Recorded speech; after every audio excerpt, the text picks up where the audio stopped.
Pero dapat meron tayong kasama siguro mga idol. Tayo naman yung magpatiwakal dito. Hindi ko inaano yung tali. Bawal daw galawin yan. Ito yung ginamit. Ako. Depressed daw yung yung nag-ano dito mga idol. Ano natin, bahay natin. Anong nangyari? Anong nangyari dito? Ba't nag-signal light na to? So, mga idol, andito na tayo sa gusto nating puntahan o sa nag-request sa atin. Buti yung motor natin at umandar, pero yung ano lang talaga, yung kanina sa nakita natin, kayo na po humusga doon. Wala kasi akong kung ano talaga siya. Basta sa akin, nakita natin at nakuha na ng camera natin para meron kayong makomment dyan sa baba. So ito, gaya ng sinabi ko na puntahan natin, na kaya po puntahan ng motor natin. So ito na po, andito po sa likuran natin yung isang bahay po. At alam niyo po ba, sobrang kikilabot po talaga yung nangyari noon pong pang Pasko po. Nangyari sa bahay na hindi nila tinapos dahil po may nagpiti sa loob mismo yung anak. So ngayon natin malalaman, kasi sa loob pagdating ko ngayon, merong kandila na nakatirik sa loob, pero hindi mo na ako pumasok. Namasid mo na ako dito po sa labas para makita po ninyo kung ano pong paligid dito. Gamit natin paligid dito mga idol. Hindi natin yung ano natin, yung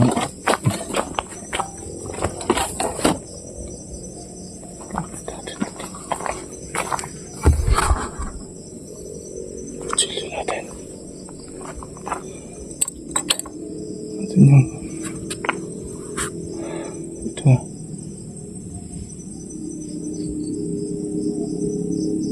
makita po ninyo saan dito sa loob.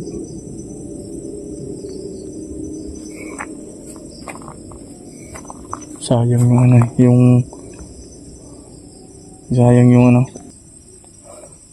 para makita po ninyo. At ilagay muna natin, hindi muna tayo papasok, magmasid muna tayo. At itong yung camera natin, ilagay natin dito sa motor natin para nasa harapan po ninyo yung ayan po yung yung may tirik na kandila.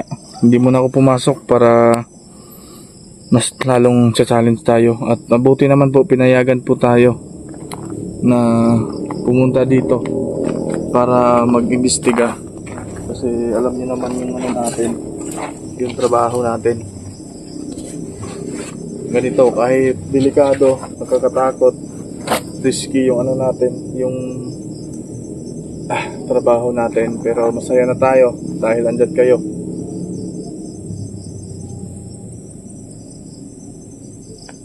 Sa kabila po kasi, kabaling banda doon, merong highway, pero swerka tayo, dito tayo dadaan sa medyo hindi daanan ng mga motor, pero kaya naman po. Pero talaga, sinabi ko sa inyo, yung nangyari kanina, parang hindi ako makapaniwala doon. Ganyan talaga mga idol. Basta sabi ko lang sa inyo, kapag ma-encounter nyo po ang ganyang bagay, basta sabihin ko sa inyo, magdasal na nyo lang po yung kasi parang pinagtripan ka nila para hindi ka makaalis. At buti na lang nakaalis tayo sa nangyari kanina. So ito naman po, kasi sabi nila yung pagpunta ka dito, hindi ako sa sarili ko lang na magpunta dito. Ako sa may-ari talaga, para kung pwede na ko po itong bahay po nila sa nangyari. So buti pumayag naman, at yun, pumayag siya, pero may kapalit. may ano, dahil subukan po daw na mag-isa ako dito. So ito, sinimulan natin.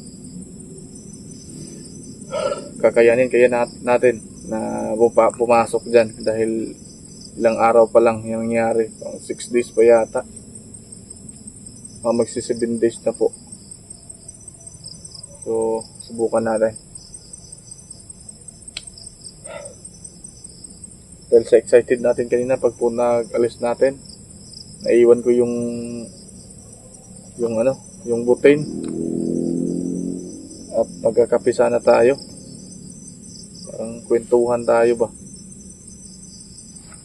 Dami na mukula dito.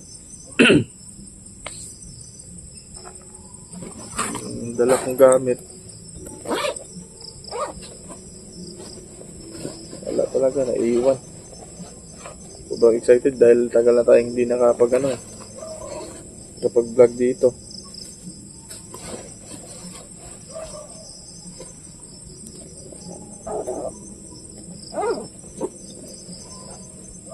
Kailangan natin bago tayo pumasok ay magdasal tayo. Walang masamang mangyari sa atin dahil sobrang delikado po talaga. Kailangan nating mag-ikot muna dito at magmasid muna tayo. So ito, simula tayo sa pagbablog mga idol. Sana yung mga solid bashers natin, mga solid viewers talaga natin, kung hindi naman kayo nagmamadali, wala kayong ginagawa, sana ay hindi po nyo i-skip yung ads natin. Malaking tulong po para sa atin yan. Kahit saan tayo pumunta, yan yung ano natin, na meron tayong panggastos. Kung saan yung mayroong nag-request na kaya lang po napuntahan natin, so may panggastos po tayo.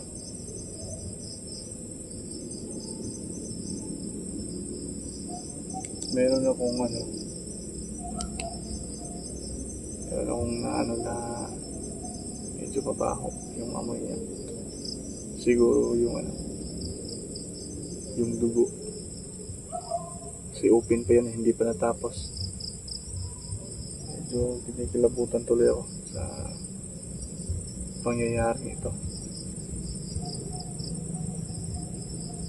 Pero kailangan ding sumubok.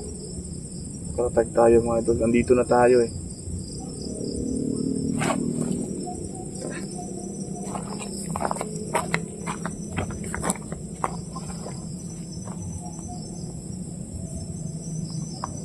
Lah.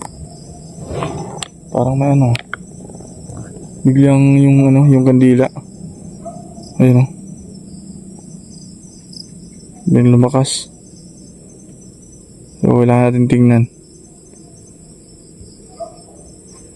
Pero dadalhin natin yung natin. Yung gamit natin. At ito. Safety tayo. Hindi natin alam yun ma-encuentro natin.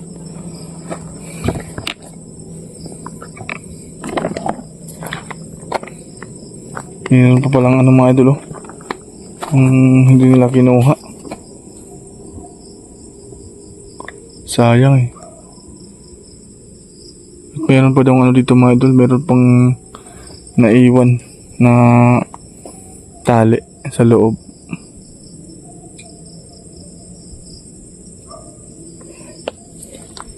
Magandang gabi po. Hindi po bang pumasok? Hello? Magandang gabi po. Paalam tayo. Ito yung sinabi ng kapitbahay namin na hindi pa daw natapos yung bahay, pero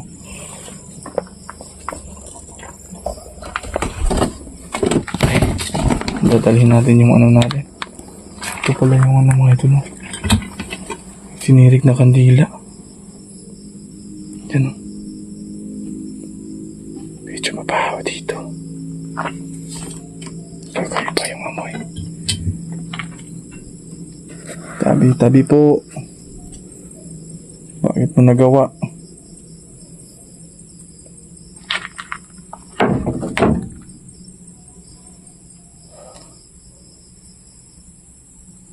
Sayang yung bahay mga idol.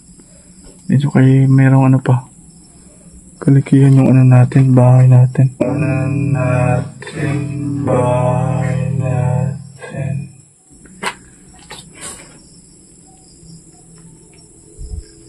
Bangsa talaga yung lugo ng tao mga idol. No? Ayan, tinarikan po ng kadila. Hala, ito pala. Ito yung ginamit. Ako. Depressed daw yung ano, yung nag-ano dito mga idol.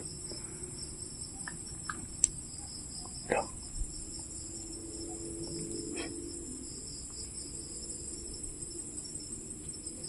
Depressed daw yun. Hindi talaga matanggal to dahil dinoble pa yung ano, yung tali po niya.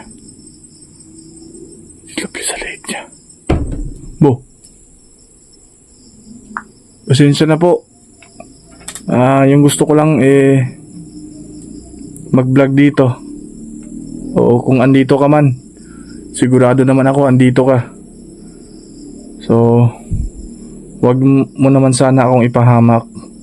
Kahit lang magparamdam ka, walang problema yon. Dahil yun yung gusto ko. Bigla na lang parang may lakad eh.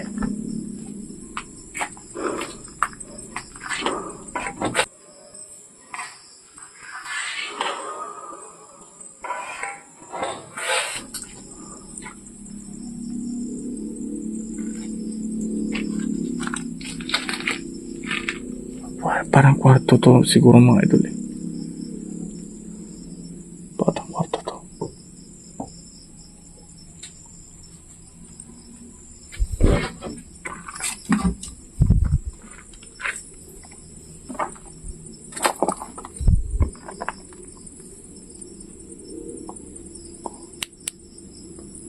May malaking puno pala na mangga dyan sa labas oh.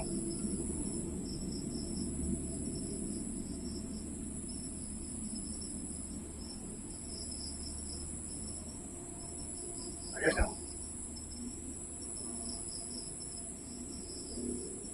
Grabe, kikilabutan ka talaga kapag andito ka sa loob mga idol eh.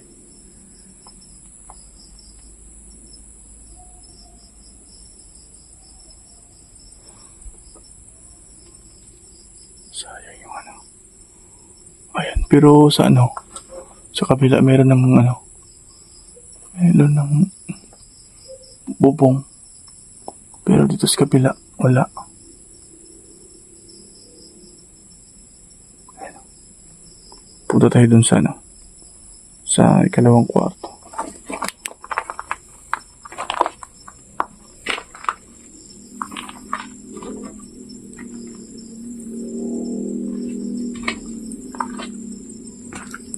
Parang kanina siguro yung kandila kasi hindi pa na ano eh. Hindi pa naubos yung ano. Pero ito talaga yung ano. Parang sobra akong kinabahan. Dahil dito, ito po na tali na to. Ito po yung grabe talaga yung ano niya. Dahil dito siya nagpakamatay. Nagpatiwakal siya dito. Iba talaga yung ano, yung kalaban mo. Sa sarili mo yung depression talaga. Magagawa mo talaga. Yan. At tapos dito sa labas yung ano. Dito sa labas yung ano niya. Parang gate yata yan. Pero hindi pa dito sa labas yung ano niya, parang gate yata yan pero hindi pa natapos eh. 16 years old pa yung babae mga idol na nag ano, Patiwakal dito. Grabe, balahibo natin eh. Tumayo yung balahibo natin. Natural talaga to.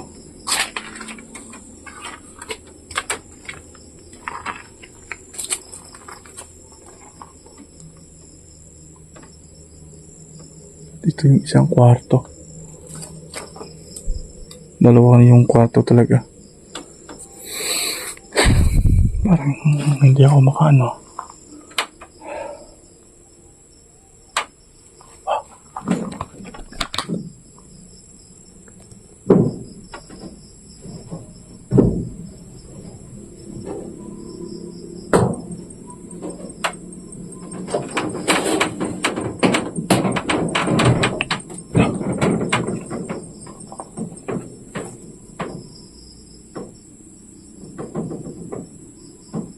Ano yan?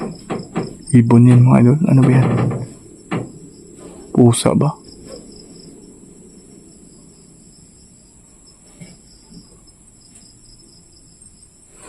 Panibago ah. Posible namang merong aswang dito.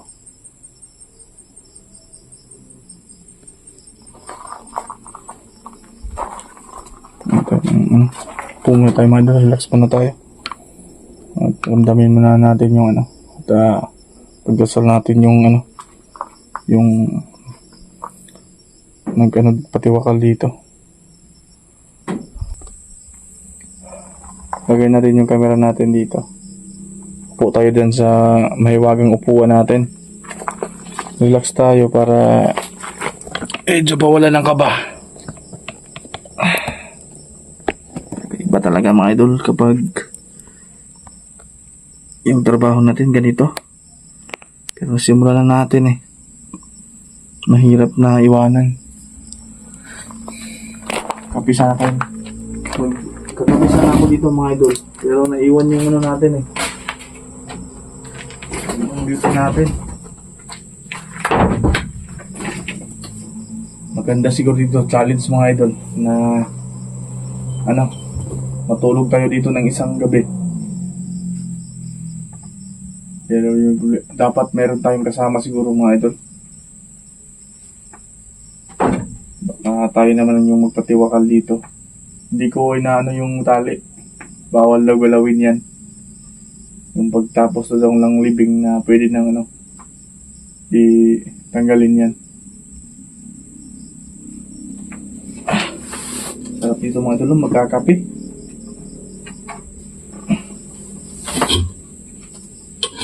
Iba talaga yung problema na depression talaga mga idol. Napakahirap yan yung kalaban sa katawan natin, sa isip natin. Pag hindi mo kinaya, sigurado ko magagawa mo talagang magpatiwakal.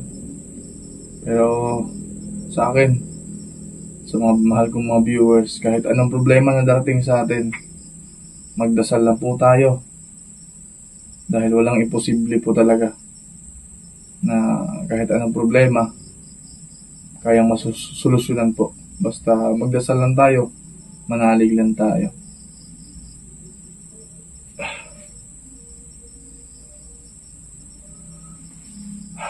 Sayang. Siguro itong bahay na to, hindi na po talaga to babalikan. Dahil nga hindi pa natapos. Pero ito na yung resulta. Pangit. Dahil nawalan po ng anak. Sarap dito magkakape. Lalo nang meron tayong pagkain mga idol. Ito yung gusto ng mga bashers eh. Kung kaya ba natin na gawin ito mismo sa nangyarihan sa lugar na kakain tayo na mag-isa. Di ba mga idol? Napakahirap pero kung may pagkataon na meron tayong pagkain na maganda sa mata po ninyo tingnan, bibili tayo at kakain tayo mismo dito. Kung pwede tayong pabalikin dito sa may-ari po.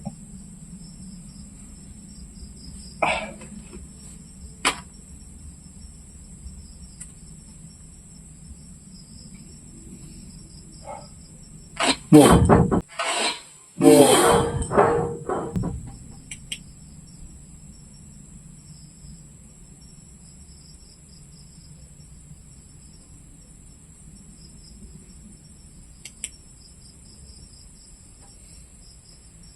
Ewan ko lang. Nakita ko sa mata ko. May dumaan dito. May kwarto. Bakit nakasuot puti? Dumaan dito.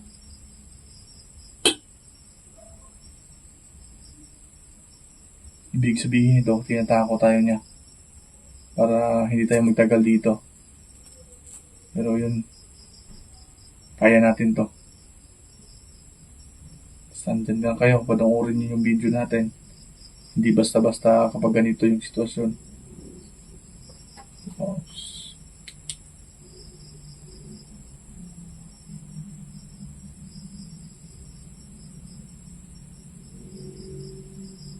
Di ba daanan to kasi merong yung dalawang kwarto, di ba? Pero hindi ako sure. Basta kung meron na kayo napansin sa camera natin, yung pag-video natin, comment nyo lang dyan sa baba. Baka hindi natin napansin din.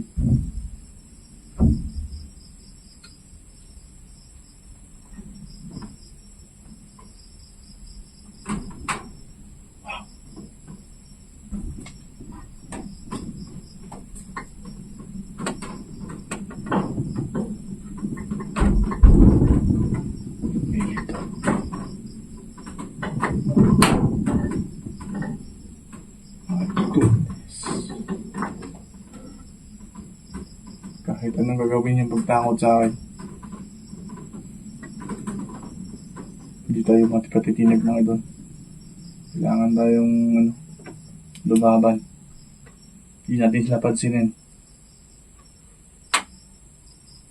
Pero kahit sabihin takot tayo, pero ipagpatuloy natin, lumalaban tayo. Ito lang yung kasi yung trabaho natin na nasimulan. Pagpatuloy natin. Ito yung gusto niya na mas kinabahan tayo, mas nahirapan tayo. Siguro ngayon, mag-alas 11 ng gabi. Pero magana muna ako sa may-ari kung pwede ba na makabalik dito para nagdala tayong pagkain dito at mismo dito pwede tayong dito tayo matulog kung pwede sa kanila. Susubukan natin gaano tayo katapang sa mga ganitong eksplorasyon. So, kailangan tayong lumabas at umuwi na. Dahil wala tayong dalang mga gamit o pagkain natin. Dahil siguro kanina kung hindi lang ako na-stranded doon sa kabila, yung hindi tumirik yung yung motor natin, siguro dumating ako dito ng mga alas 7 pa ng gabi. Pero wala nabutan ng malas. So, babalik tayo dito. Pwede po. Pwede po ba sa may-ari? So, labas tayo mga idol.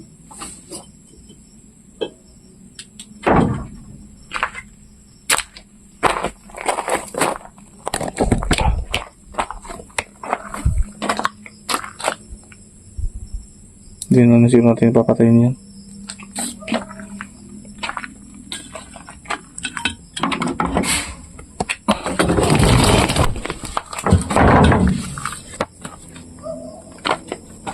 Ano natin? Wow! Anong nangyari? Anong nangyari dito? Ba't nag-signal light na to? Loko na. Hindi to naka-under kanina mga idol Diba? Yung pagpunta natin sa loob, pinatay natin yan. Pagdating natin. Pero sa paglabas po natin, ito na yung bumungad sa atin. Yung naka-signal light na siya. So, ibig sabihin, merong gumalaw na bagay na hindi natin sila nakita. Pero hindi tayo matatakot. Aalis tayo, uuwi tayo. So, sana. So, babalik natin dito. Kompleto na yung gamit natin. Meron natin pagkain para matulog tayo dito. Subukan natin. Walang gumalaw dito sa labas pero kitang-kita po ninyo. So, paalam muna mga idol. At sana subaybayan nyo pa rin yung channel natin, Gerald Ghost Adventure. Kung hindi pa kayo nakapag-subscribe o napadaan na po kayo, please po, pindutin nyo po yung subscribe button. At pakihit na rin po yung notification bell para lagi kayong updated anytime na may mga bago tayong creepy video na i-upload pa. So yun lang muna mga idol. Paalam sa inyo at ingat po kayo sa bawat trabaho nyo, bawat oras o minuto sa trabaho nyo, lalong lalo na yung mga solid natin na mga OFW. Ingat po kayo. Saludo po ako sa inyo para sa pamilya po mga idol. Tara.